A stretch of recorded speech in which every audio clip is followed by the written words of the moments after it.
दोस्तों बहुत दिन से आप लोगों की क्वेरी आ रही थी कि airports authority of India junior executive airport operations का आप हमारे लिए जॉब प्रोफाइल का एक वीडियो दे दीजिए।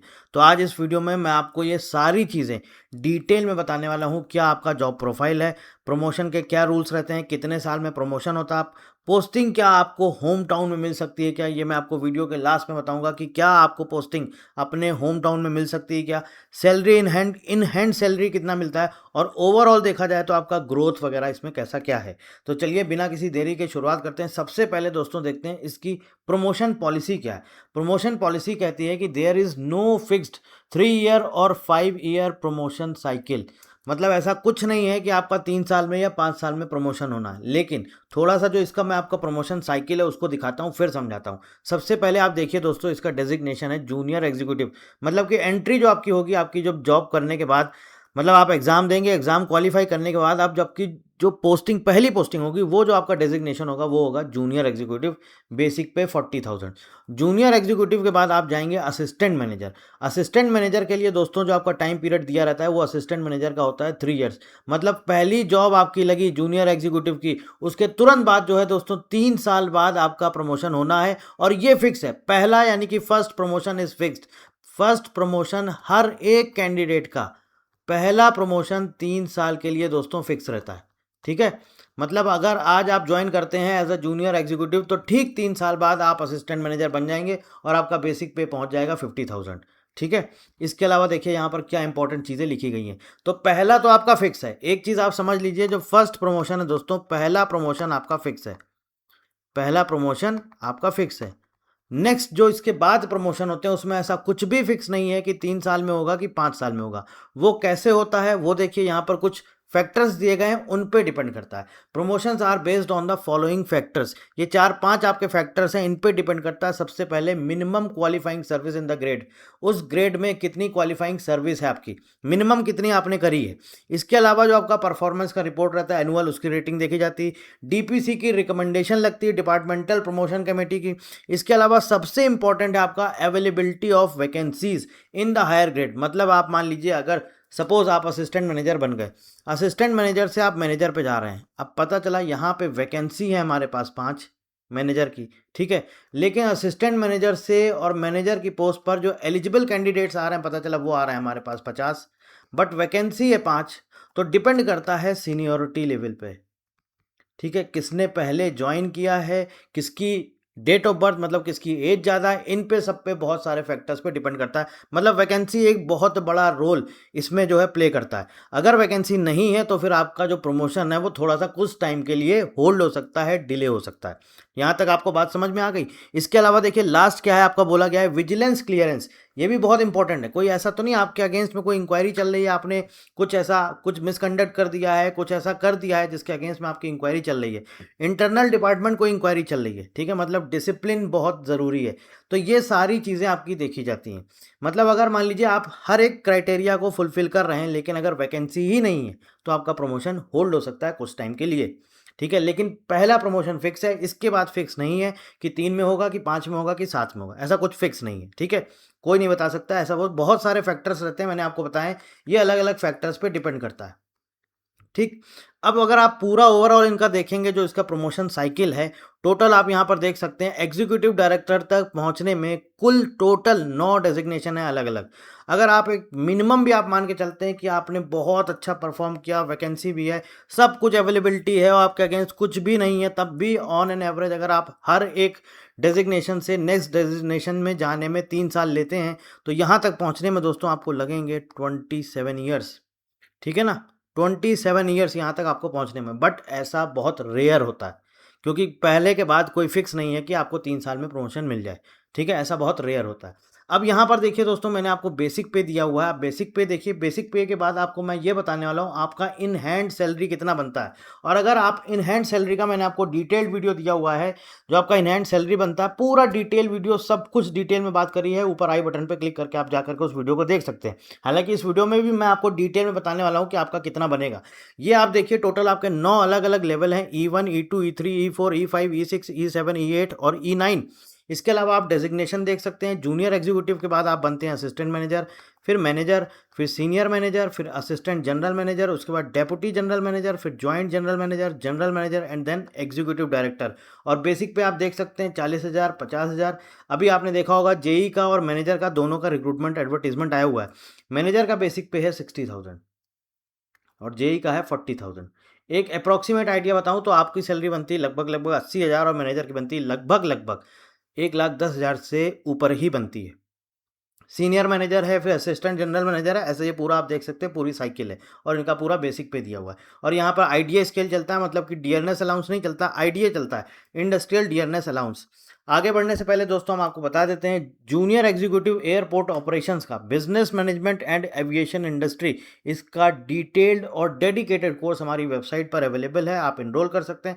मैं आपको एक चीज़ बताना चाहता हूँ कि 12 नंबर का यहाँ पर बिजनेस मैनेजमेंट आता है और 11 से 12 नंबर का आपका एविएशन इंडस्ट्री आता है। मतलब आप सोचिए 24 मार्क्स, और ये ऐसा सब्जेक्ट है, इतना स्कोरिंग है कि आप बिलीव नहीं करेंगे, आप 24 में 24 ला सकते हैं। इसीलिए हम आपके लिए लेके आए हैं एक डेडिकेटेड कोर्स, पूरा फुल्ली डेडिकेटेड है सिर्फ और सिर्फ बिजनेस मैनेजमेंट और एविएशन इंडस्ट्री के लिए। आप यकीन मानिए अगर आपने यहाँ से पढ़ा तो आप ऑफ कोर्स पूरे में पूरा स्कोर कर सकते हैं। कंटेंट आपको इस लेवल का दिया जा रहा है, रिकॉर्डेड वीडियो लेक्चर्स हैं, मॉक टेस्ट भी आपको इसी में मिलेंगे। किसी तरह की कोई इंक्वायरी है तो आप हमारे नंबर पे हमें कॉल कर सकते हैं या फिर आप हमें व्हाट्सएप कर सकते हैं, नंबर यहाँ पे लिखा हुआ है, लिंक आपको डिस्क्रिप्शन में दिया गया है, वहाँ से जा करके एनरोल कर सकते हैं। चलिए आगे बढ़ते हैं दोस्तों, हम लोग बात कर रहे थे आपका सैलरी की। तो सैलरी की अगर हम बात करें दोस्तों, ये पूरा डिटेल्ड वीडियो मैंने आपको दिया हुआ है। यहाँ पर मैं आपको एक बार फिर से बता देता हूँ, आपका in hand salary junior executive अगर आप आज की डेट में ज्वाइन करते हैं as a junior executive operations, आपका इन हैंड सैलरी कितना बनेगा ये आप देख सकते हैं यहाँ पर 79,398, जिसमें से ये 1,020 रुपये अगर आप ये फैसिलिटी अवेल नहीं करते हैं। ये क्या है, सोसाइटी एनएडी दिल्ली, ये क्या है, एक सोसाइटी का आपने सब्सक्रिप्शन ले लिया है। इससे क्या होता है कि इससे आपको लोन मिल जाता है बहुत कम रेट पे। ठीक है, अगर आप ये फैसिलिटी नहीं लेते हैं तो ये 1,020 रुपये आप अपने इसमें जोड़ दीजिए, तो आपका जो सैलरी बन जाएगा वो बन जाएगा 80,418 रुपये। ये इन हैंड सैलरी डिपेंड करता है बहुत सारे फैक्टर्स पे, कुछ ऐसा नहीं कि इतना ही सबको मिले, थोड़ा बहुत ऊपर नीचे हो सकता है, फिक्स अमाउंट नहीं है, अप्रॉक्सीमेट है। मतलब फिर भी आप समझिए कि 80,000 इन हैंड आपको मिलना है। और आपकी ज्वाइनिंग कब होगी, अभी क्या चल रहा है, अभी आपको पता है अगस्त चल रहा है, सितंबर अक्टूबर नवंबर, अक्टूबर तक आपका पेपर होगा, फिर नवंबर दिसंबर में आपका क्या बोलते हैं डीवी के लिए बुलाया जाएगा और उसके बाद आपका ज्वाइनिंग होगा। मतलब नेक्स्ट ईयर तक आप जाएंगे, आप समझिए आपके पास 6 महीने हैं। 6 महीने में आपका जो आईडीए है ये जनरली 2 बार रिवाइज हो चुका होगा, क्योंकि क्वार्टरली होता है, हर 3 महीने में होता है। और ये डीए जो है ये आपका अभी 55.70% है। अगर मैं ये मान के चलूँ कि 1.2% या 1.3% या 1.5% भी अगर आपका बढ़ता है तो 3% हम एक अप्रॉक्सीमेट लेके चलते हैं तो 58, फिर भी 3 से भी हम कम ले लेते हैं तो 59 की जगह हम ये मान के चलते हैं कि 58.50% ही, चलो हमने बहुत कम लिया, तब भी आपका ये डीए जो है इतना बढ़ जाएगा। तो इतना बढ़ने का मतलब है कि आप मान के चलिए 2.5% बढ़ गया, तो 40,000 का 2.5%, ठीक है, सीधे सीधे आपके 1,000 रुपये बढ़ गए।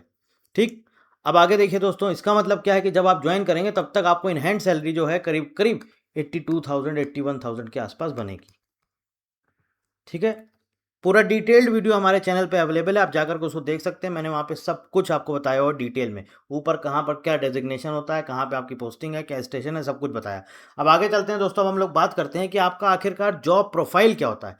ये बहुत इंपॉर्टेंट है और बहुत सारे बच्चों ने सवाल पूछा। देखिए, आपका जो जॉब प्रोफाइल है, आपका ऑफिस वर्क तो रहता ही रहता है, साथ ही साथ आपका फील्ड वर्क भी रहता है। और जैसा कि मेरी जो जानकारी है, जो मुझे पता चला है पूरा, और अभी तक पिछले 10 साल में जब से इस एग्ज़ाम के लिए तैयारी करा रहे हैं और इसमें बहुत सारे बच्चे सेलेक्ट भी हुए हैं, तब से मुझे जो जानकारी है वो ये है कि एज़ कंपेयर टू दूसरे डिपार्टमेंट्स जैसे एटीसी वगैरह में बहुत वर्कलोड है। ठीक है ना, थोड़ा प्रेशर भी रहता है, रिस्पॉन्सिबिलिटी भी रहती है, जिम्मेदारी भी रहती है। एयरपोर्ट ऑपरेशंस थोड़ा सा सुकून वाला और रिलैक्स वाला जॉब है। ठीक है, अब देखिए आपका जॉब प्रोफाइल क्या है। The airport operations department is responsible for the safe, efficient and smooth functioning of airport operations. मतलब बेसिकली एयरपोर्ट में जो भी आपके एयरपोर्ट ऑपरेशंस हो रहे हैं वो स्मूथ चलने चाहिए। अब इसमें क्या क्या चीज़ें होती हैं ये थोड़ा सा समझिए।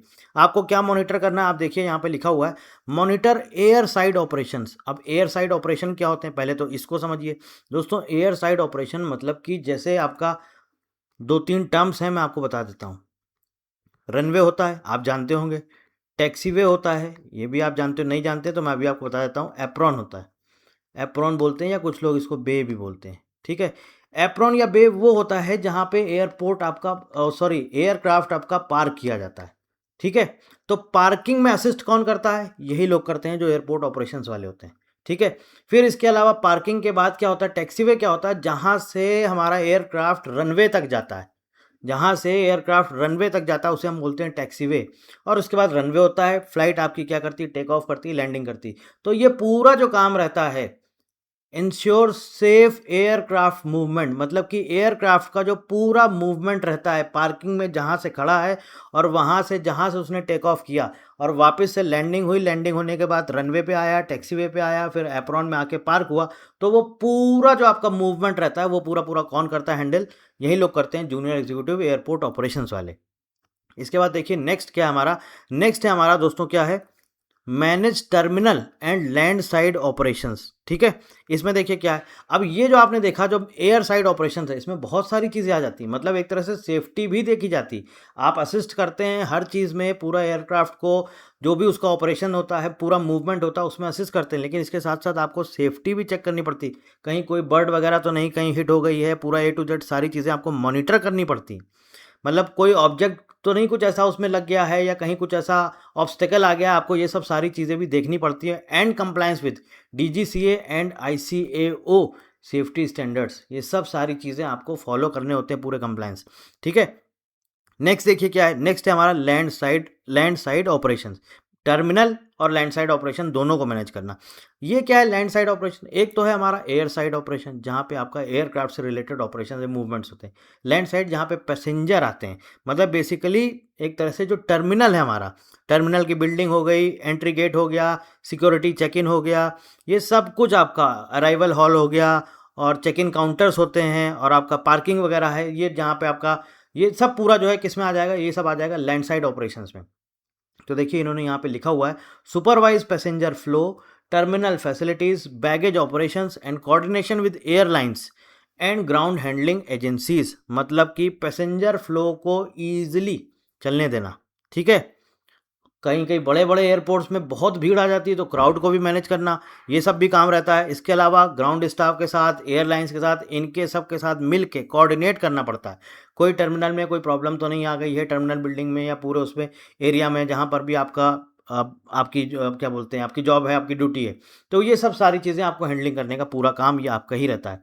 कोऑर्डिनेट एयरपोर्ट ऑपरेशंस, आपको दूसरे अलग अलग एजेंसियां भी काम करती हैं, इनके सब के साथ भी मिलके काम करना पड़ता है। ATC होती है आपकी, CISF होती है आपकी, एयरलाइंस होती हैं, इसके बाद ग्राउंड हैंडलर्स होते हैं, कस्टम्स इमिग्रेशन वाले होते हैं, ग्राउंड हैंडलिंग एजेंसी जो होते हैं, ग्राउंड हैंडलर्स जिन्हें बोलते हैं। इसके अलावा मेडिकल सर्विसेज हो गई, फायर सर्विसेज हो गई, ये सब कुछ इन सब के साथ मिलकर आपको काम करना पड़ता होता है। ये भी आपका एक तरह से पूरा का पूरा जॉब प्रोफाइल है। इसके बाद देखिए लिखा हुआ है handle airport operations control centre, monitor flight schedules, ये भी आपको चेक करना पड़ता है। स्लॉट मैनेजमेंट देखना होता है, ऑपरेशनल डिसरप्शंस तो नहीं कुछ है, इमरजेंसी सिचुएशन है तो उस टाइम पर कैसे हम डिले, जैसे मान लीजिए आपने देखा बहुत बारिश हो रही है, अब सब फ्लाइट्स डिले हो रही हैं, तो आपको कैसे उसको टैकल करना है, कैसे हैंडल करना है कि डिले को हम कम से कम कर सकें। तो बेसिकली ये पूरा ऑपरेशंस के जितनी चीज़ें होती हैं सब काम ऑपरेशंस का होता है। बट ऐसा नहीं है, ये मत समझिएगा कि बहुत वर्कलोड रहता है। जहाँ तक मुझे इस डिपार्टमेंट के बारे में पता है, मैं जानता हूँ एज़ कम्पेयर टू ATC काफ़ी रिलैक्स जॉब है, ठीक है। इसके बाद देखिए लास्ट में आपने देखा यहाँ पे लिखा हुआ है ensure safety security and regulatory compliance, मतलब कि एयरपोर्ट की डेली इंस्पेक्शन करना होता है, चेक करना होता है पूरा पूरा आपको। DGCA, BCAS, ICAO और एयरपोर्ट्स अथॉरिटी ऑफ इंडिया, इन सब के जो भी रूल्स वगैरह हैं, कंप्लायंस हैं, उनको पूरा प्रॉपर फॉलो करना पड़ता है।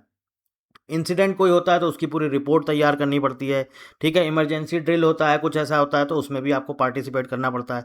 कोई प्लानिंग हो रही है, कुछ ऐसा आगे का फ्यूचर में, या कुछ भी आपका प्लानिंग से रिलेटेड कोई चीज़ है, वो सब कुछ आपको उसमें पार्टिसिपेट करना पड़ता होता है। तो एक तरह से ये समझिए पूरे एयरपोर्ट को बिना किसी रुकावट के अच्छी तरह से उसका ऑपरेशन जो चलता रहता है और जो चलाता है, यही काम आप लोग करते हैं, जूनियर एग्जीक्यूटिव एयरपोर्ट ऑपरेशंस। तो ये है आपका पूरा का पूरा डिटेल्ड जॉब प्रोफाइल।